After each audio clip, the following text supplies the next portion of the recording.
السلام علیکم ٹھو بچو رات پور سوامی وویکانند تو آج پڑھو اس امی اوکن ہندو مت کا فلسفہ بیان کیا۔ وویکانند نے اپنے نظریات کی بنیاد ویدانت فلسفے پر رکھی۔ انہوں نے اپنے پیروکاروں کو ہدایت کی کہ وہ پاک دل اور پاک نظر ہو کر رہیں اور خود غرض اور لالچ کو چھوڑ دیں۔ انہوں نے انسان سازی کو اپنا مقصد قرار دیا۔ وویکانندن ہسا تو پنن نظریات بنیاد ویدانت فلسفس پٮ۪ٹھ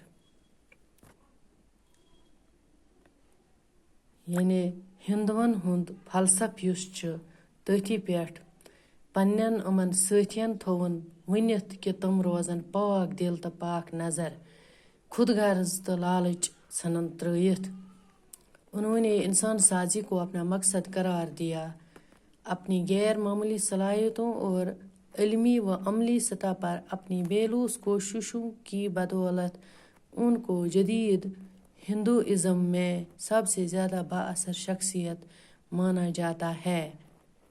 انہوں نے ہندوستان اور اس سے باہر ہندو مت کے اندر ایک نئی روح پھونک دی۔ تیم ہسا ہندوستانس مز بی ہندوستان نیبر یم ہند مت مانن ول ٲسۍ یمن مز ہسا دِتُن اکھ نو جوش۔